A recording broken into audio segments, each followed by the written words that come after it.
Inilah Injil suci menurut Lukas. Dimuliakanlah Tuhan. Sabdamu kupikirkan, sabdamu kuucapkan, sabdamu kuresapkan di dalam hati. Sekali peristiwa, Yesus berkata kepada murid-muridnya, ada seorang kaya yang selalu berpakaian jubah ungu dan kain halus. Dan setiap hari ia bersukaria dalam kemewahan. Dan ada seorang pengemis bernama Lazarus. Badannya penuh dengan borok, ia berbaring dekat pintu rumah orang kaya itu dan ingin menghilangkan laparnya dengan apa yang jatuh dari meja orang kaya itu.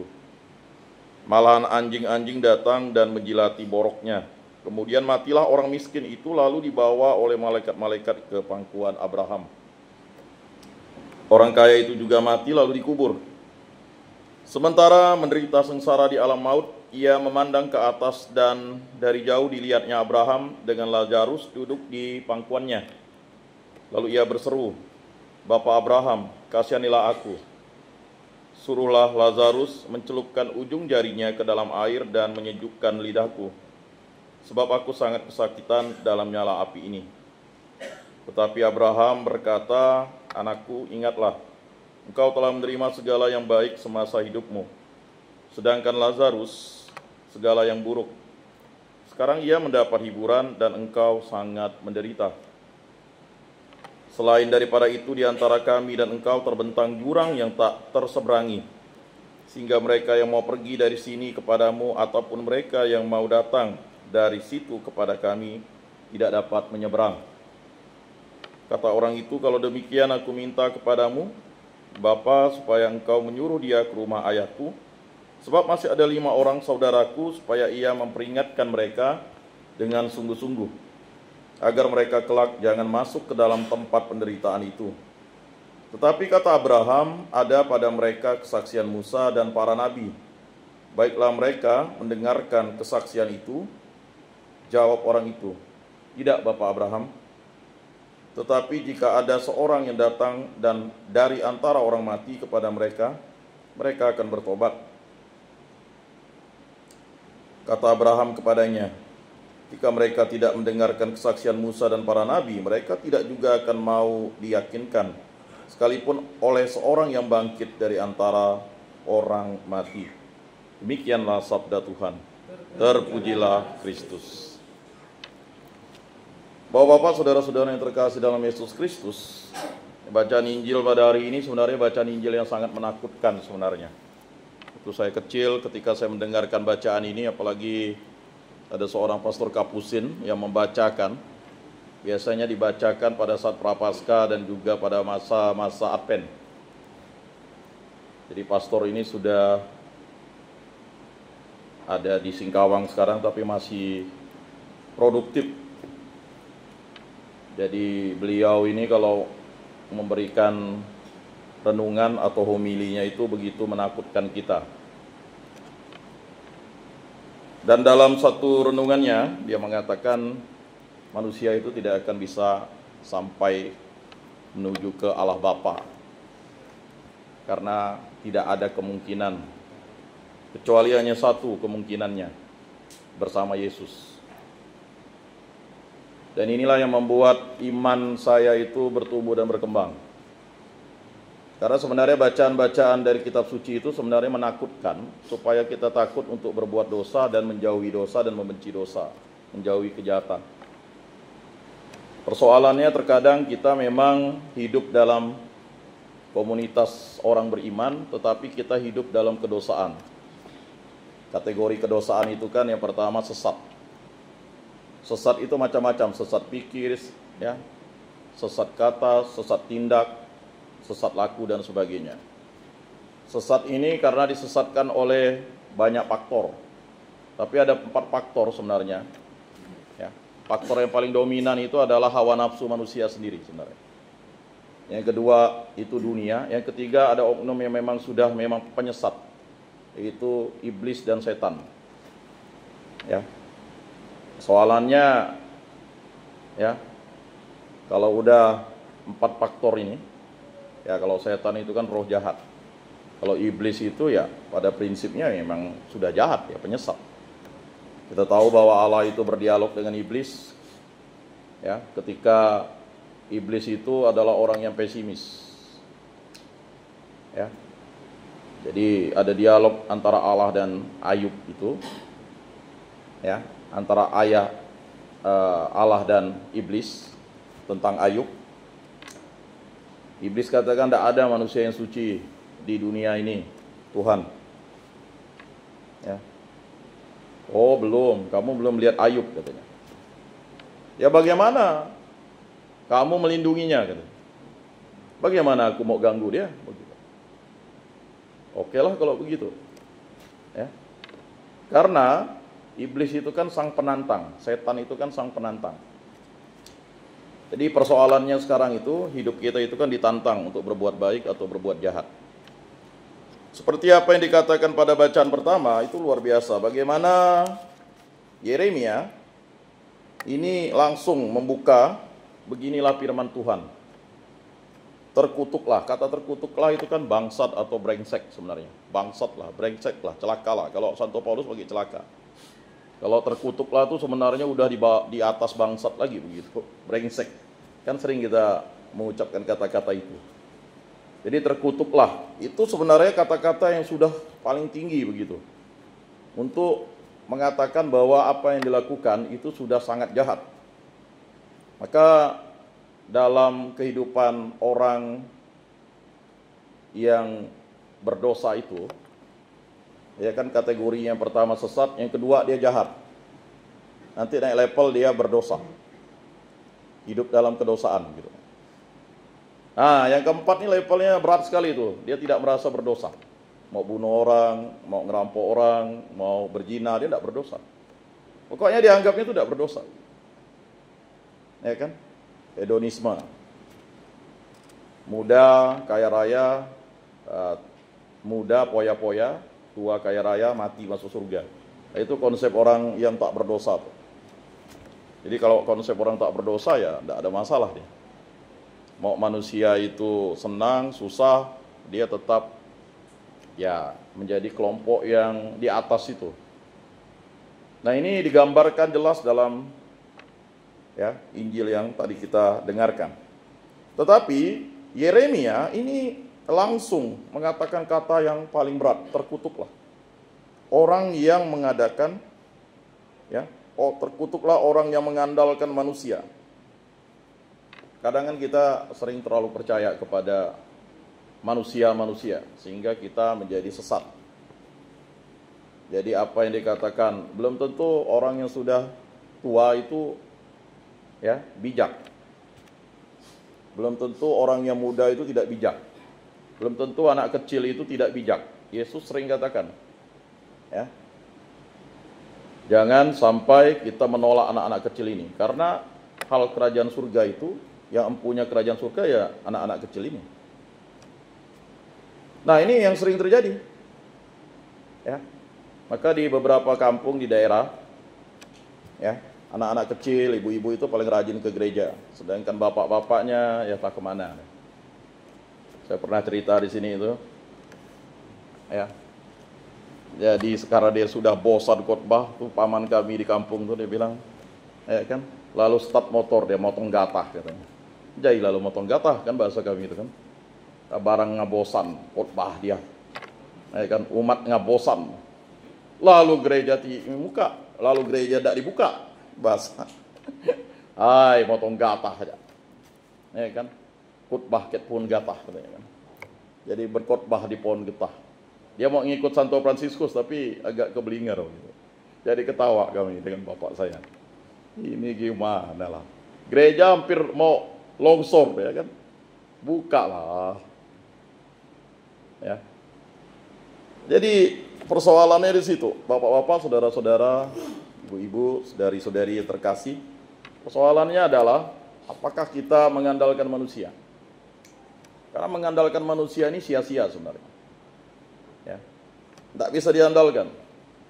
Kita bilang bisa bekerja sama, justru menjerumuskan kita. Kita bilang kawan yang sejati, tidak ada kawan yang sejati. Ya kan?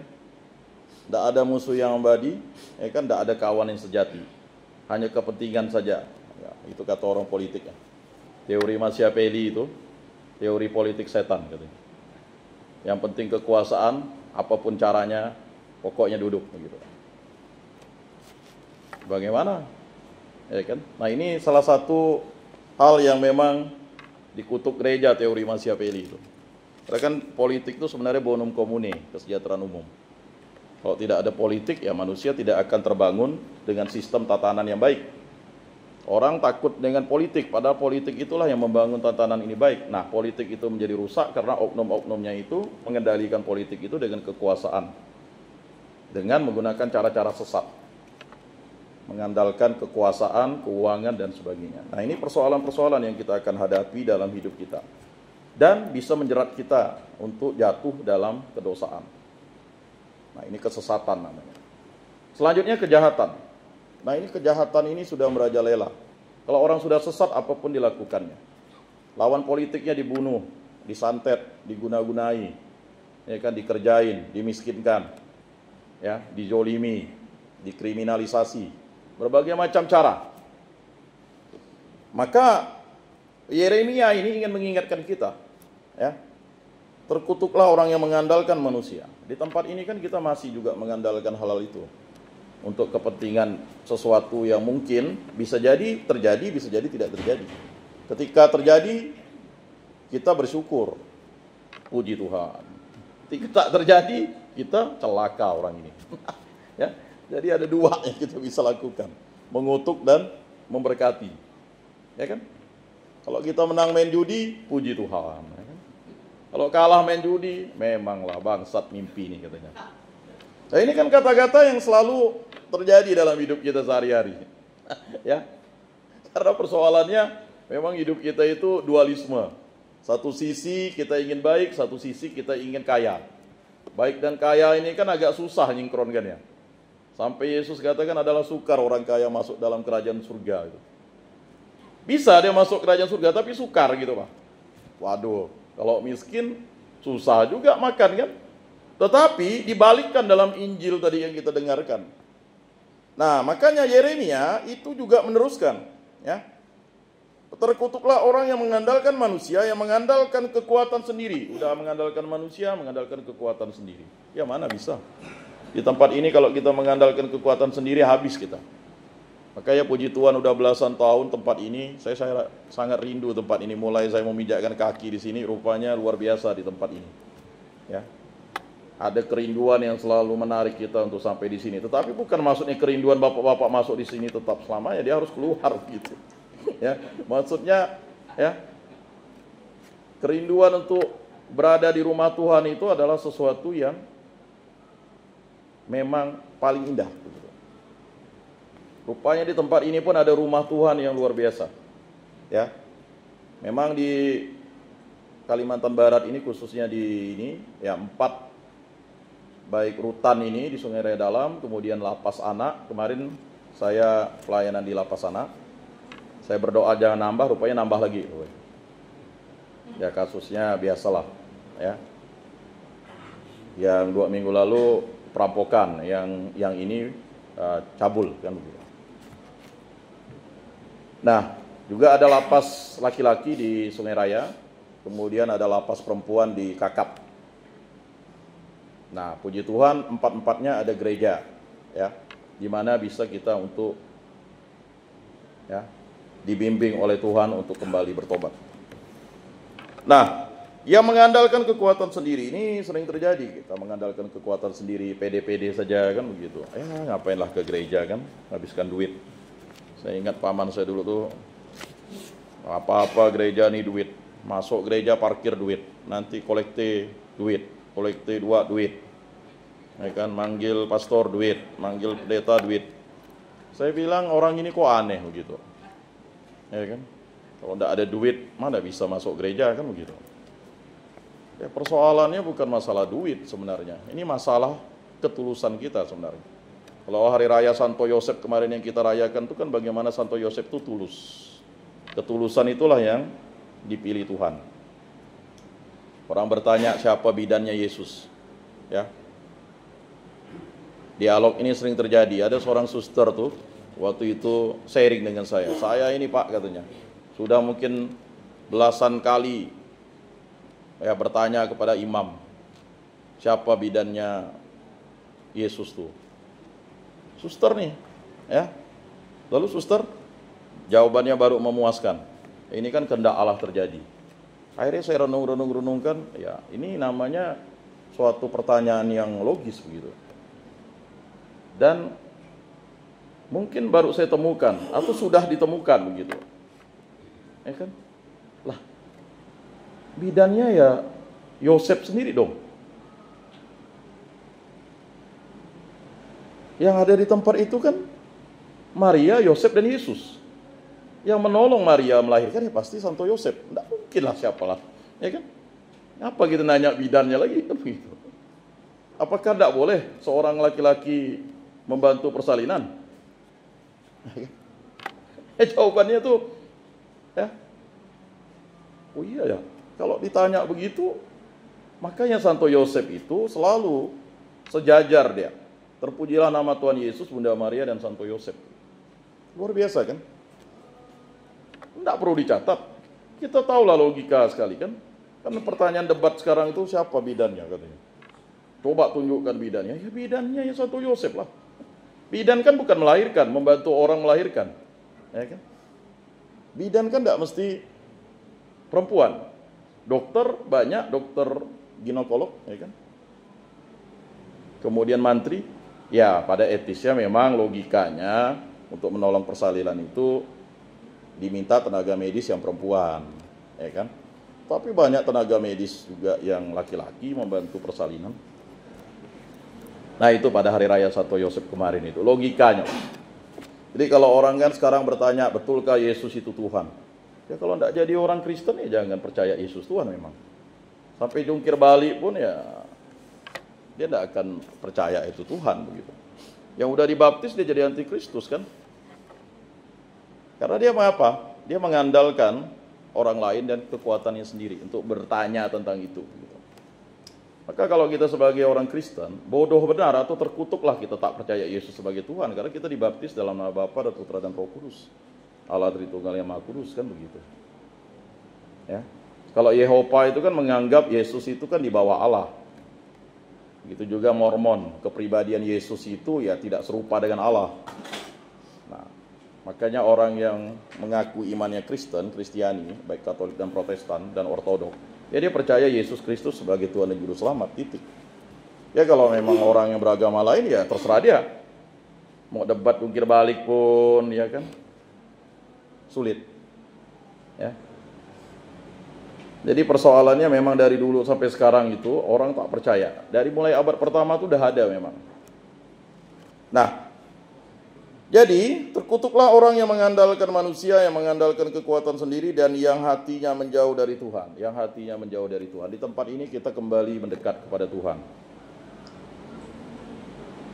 Kalau setiap hari itu saya harus bergulat dengan diri saya bangun pagi untuk misa harian. Ya. Jadi harus bergulat, bangun ya. Oh, masih nih jam 3, oh belum. Tidur lagi. Nanti setengah 4, oh lalu tiba-tiba udah bablas. Di paroki kami kan jam 5. Oh udahlah masih ada nih di Sungai Jawi, di SFIC Biara. Ya, memang masih ada setengah 6. Di katedral setengah 6. Ya, di gereja lain ada jam 6.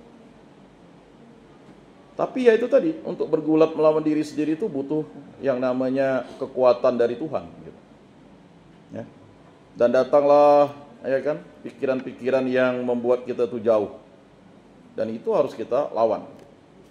Maka pada masa Prapaskah ini, berdoa, bertobat dan mengampuni itu adalah 3 hal yang harus kita lakukan.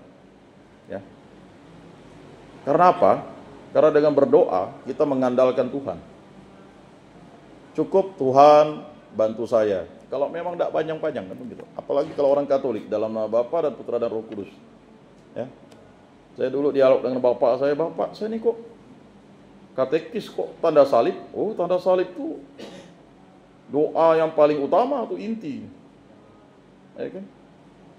Saya protes dengan dia kan. Lah, kok bapak ini tanda salib? Iya, memang tanda salib kan dalam nama Bapa dan Putra dan Roh Kudus. Oh iya ya. Itu juga yang orang Kristen kan cukup Ya kan?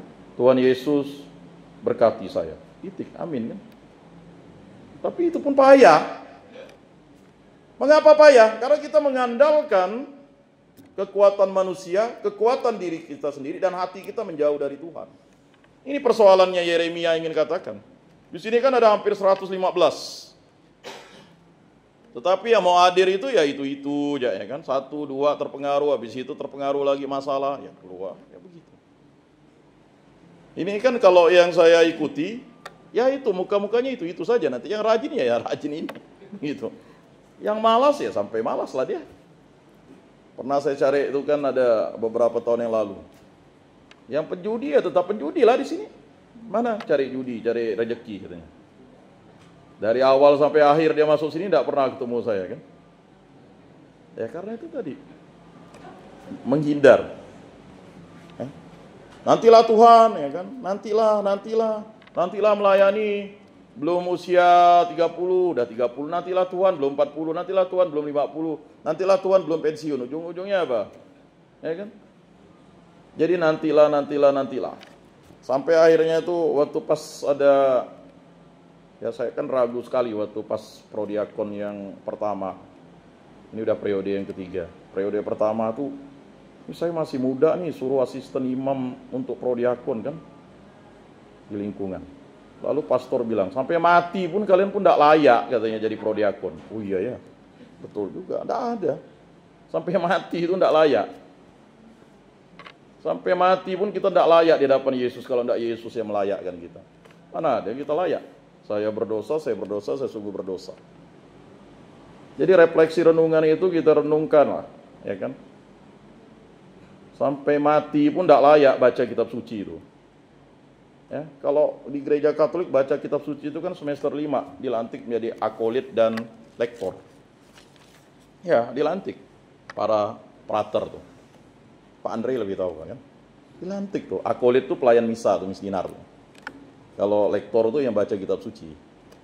Dulu zamannya pastor-pastor Konsili Vatikan I itu perempuan tidak boleh baca kitab suci itu.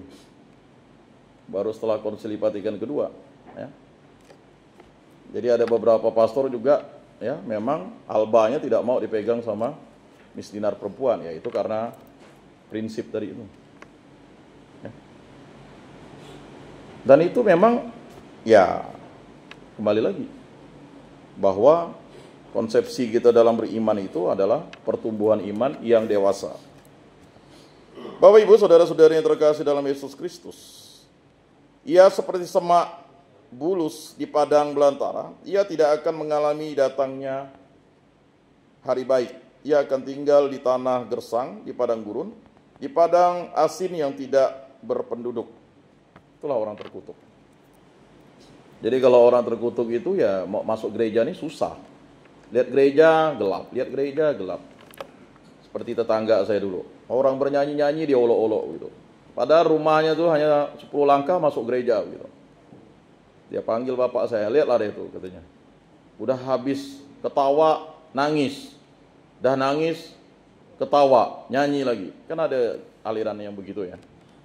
Dia pula protes. Bapak itu sampai mati ya, enggak jadi pengikut Kristus ya, situ-situ aja dia.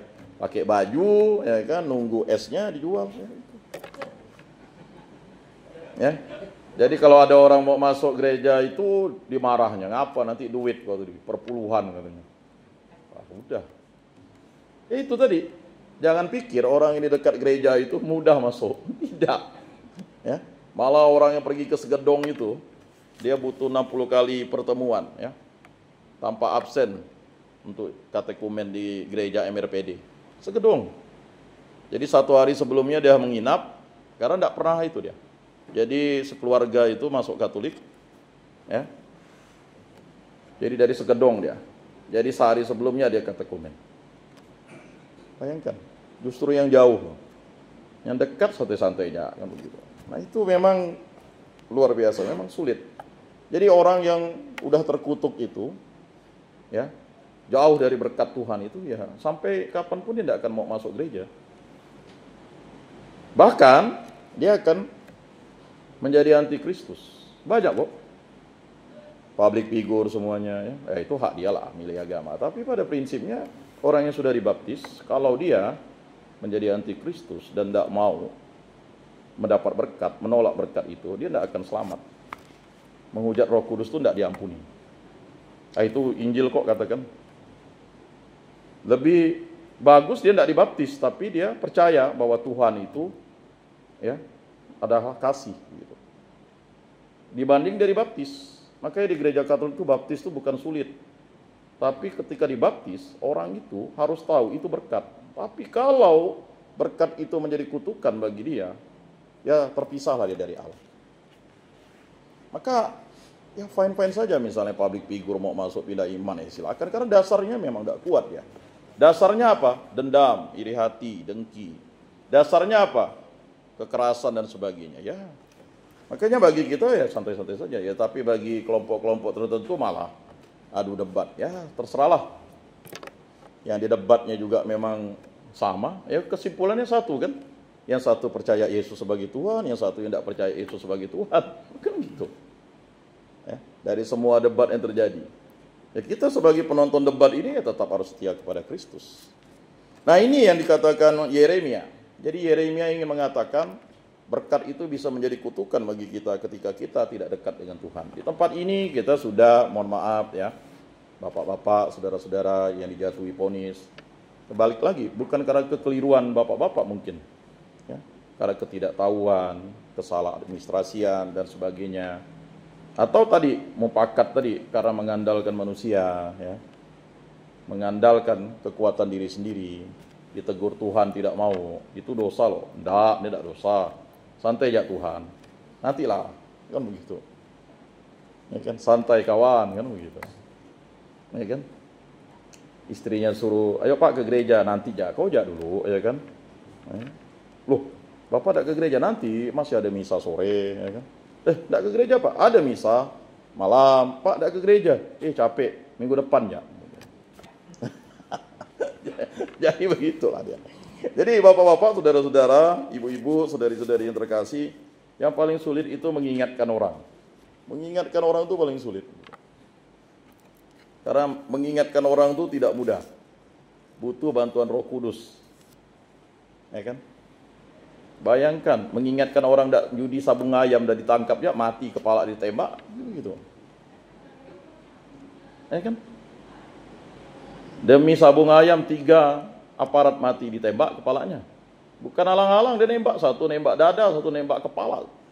Yang namanya Pak Petrus itu ditembak matanya. Yang satu ditembak bibirnya tembus. Gara-gara sabung ayam. Gara-gara nyerempet, ya kan? Bisa kehilangan nyawa dan sebagainya. Nah ini persoalan-persoalan yang terjadi kalau sudah jahat. Nah apalagi kalau kita hidup dalam dosa. Bapak-bapak, saudara-saudara yang terkasih, sadarilah ketika hidup dalam dosa itu memang sangat membuat kita terkutuk gitu. Terkadang orang itu ya fine-fine saja begitu. Padahal hidup dalam dosa itu berat. Ya pernah seorang pastor di Bengkayang itu bukan konsultasi nanya, ini bagaimana ya katanya. Apakah dia nguji saya atau apa begitu. Dia ini mau ngurus perkawinan gereja, tapi dia punya istri 2 begitu. Yang istri keduanya itu PNS. Istri pertamanya ya petani begitu. Mana yang harus dipilih ya? Ini pastor nanya awam nih, padahal dia mau nguji kali kan, sejauh mana itunya. Kalau menurut saya, padahal saya nguji dia juga gitu. Kalau menurut saya, yang dia cintai aja, pastor. Loh, koknya dia cintai? Ya kan dia mau memilih kan? Kalau dia pilih yang tua, dia tidak cinta yang tua, ngapain? Kan dia kawin adat dulunya. Belum kawin gereja kan saya katakan. Tapi dia udah punya anak katanya, udah bukan, bahkan punya cucu begitu.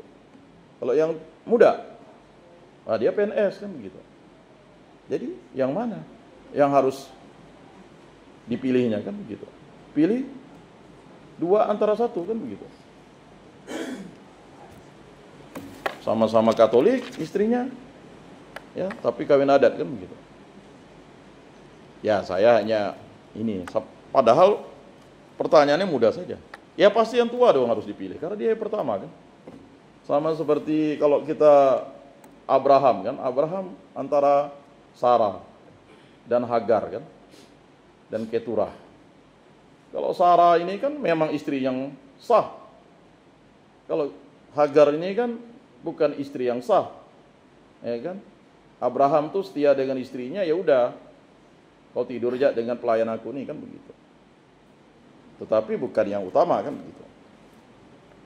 Nah, sedangkan Keturah ini kan punya 6 anak ya setelah Sarah meninggal. Jadi pada prinsipnya Abraham itu monogami ya. Sebenarnya tidak ada istri-istri lain kecuali karena kesalahan Sarah itu menyodorkan Hagar itu sebagai istrinya. Dan ini kan menjadi persoalan, ya kan, perdebatan sampai sekarang, ya, antara keturunan Ishak dan keturunan Ismail. Ya memang keturunan Ismail menyebar di Jazirah Arab, ya, punya 12 anak juga, ya. Lalu keturunannya, ya, Ishak itu, ya, Yakub dan Esau, tetapi dihitung Yakubnya ada 12 juga, kan begitu. Ya, tetapi mereka juga orang-orang beriman karena Abraham. Begitu juga dengan orang Midian, ya. Iman Yitro itu kan keturunan orang Midian. Midian itu sebenarnya adalah ya anak dari Abraham, dari Keturah. Nah, makanya ketika dia datang pergi ke Iman Yitro itu, ya, karena dia tahu Musa itu keturunan Lewi, oh ini masih famili jauh nih katanya. Diterimalah di Iman Yitro itu, lalu dikawinkan dengan anaknya Iman Yitro itu. Jadi karena Abraham tadi itu. Jadi Abraham itu kalau dihitung punya 8 anak. Ya kan? 1 dari Sarah, 1 dari Hagar, dan 6 dari Keturah. Jadi begitu. Jadi jangan pikir anak Abraham hanya 1 saja. Ada 8 ya. Nah, Bapak-bapak, saudara-saudara yang terkasih, kita kembali ke konteks Yeremia ini. Yeremia ingin menggambarkan bahwa orang yang terkutuk itu susah akan kembali kepada Tuhan. Susah. Sulit. Bahkan akhirnya disebut orang fasik. Orang fasik itu adalah orang yang terkutuk dan dia merasa benar. Nah, itu parah. Ya. Bahkan kalau digambarkan orang-orang itu adalah orang-orang yang akhirnya apa kata Yeremia? Ya. Diberkatilah orang yang mengandalkan Tuhan, yang menaruh harapannya pada Tuhan. Ia seperti pohon yang ditanam di tepi air, yang merambatkan akar-akarnya ke tepi batang air dan tidak mengalami datangnya panas terik. Ia seperti pohon yang daunnya tetap hijau, yang tidak khawatir dalam tahun kering, dan yang tidak berhenti menghasilkan buah. Nah, itulah orang yang diberkati Tuhan. Seperti bapak-bapak sekarang ini. Yang rajin ya tetap rajin memang. Ya, yang malas ya malas begitu. Dia sudah dewasa kata Pak Atis. Ya. Kata Pak Atis sudah dewasa. Ya memang bukan dewasa Pak, dia sudah tingkat dewa ya. Sudah merasa tak berdosa, memang susah Pak. Ya. Nah, betapa liciknya hati, lebih licik daripada segala sesuatu. Ya hati itu licik. Ya simbol hati itu di mana sih? Waktu dibedah kepala manusia itu, hati itu di tengah-tengah tuh katanya. Kecil ya dia. Ya di sini ini memang sarafnya jahat. Kita bilang hati di sini. Enggak. Ya. Hati maksudnya tuh apa? Dia tuh berada di tengah-tengah tuh antara otak besar dan otak kecil tuh, di situ hati. Hati yang maksudnya bukan hati yang biologis ya. Jadi kalau kita punya hati itu di sini di sebenarnya, di kepala kita kan tidak mungkin di sini. Di sini kan tidak berpikir deh. Di sini yang berpikir. Nah, maka hati itu lebih licik daripada segala sesuatu, tapi yang sudah membantu siapakah yang dapat mengetahuinya? Aku Tuhan yang menyelidiki hati dan menguji batin untuk memberi balasan kepada setiap orang yang setimpal dengan hasil perbuatannya. Bapak-bapak, saudara-saudara yang terkasih dalam Yesus Kristus, kebaikan yang kita buat itu akan menjadi sirna ketika ada kejahatan yang kita buat. Itu sudah ya hukum alami, hukum kodrati. Gara-gara nila setitik rusak susu sebelanga. Ya, untuk memulihkan itu butuh kekuatan doa, pertobatan dan mengampuni. Ya. Banyak di antara kita sadar atau tidak sadar, orang yang paling terluka itu sebenarnya bukan diri kita saja. Orang yang terdekat dengan kita, istri kita, anak-anak kita, orang tua kita, saudara-saudari kita itu terluka. Ya. Bahkan ada yang tetap tidak mengakui ya suaminya ada di sini, suaminya kerja di luar negeri gitu. Sampai keluar pun dia tetap berbohong. Demi apa tadi itu? Demi untuk supaya dia ya tidak terluka tadi itu, terlalu dalam gitu. Ya itulah namanya manusia, melindungi ya orang yang dicintai, kan begitu. Makanya ketika kita berada di tempat ini, hendaknya kita mulai berpikir bahwa banyak orang yang mencintai kita. Ya. Dunia mungkin membenci kita, tetapi orang-orang itu banyak mencintai kita. Karena Tuhanlah yang memberikan cinta itu kepada mereka. Dan untuk itu sadarilah itu. Memang tidak mudah berada di tempat ini, sulit sekali untuk bisa berproses. Tetapi kalau kita bersama di tempat ini, ya, kita membina rohani kita, ya pasti akan mudah. Ya. Saya yakin dan percaya. Karena memang tempat ini ya ada karena kita ada. Ya. Mengapa kita ada? Karena kita dicintai Tuhan.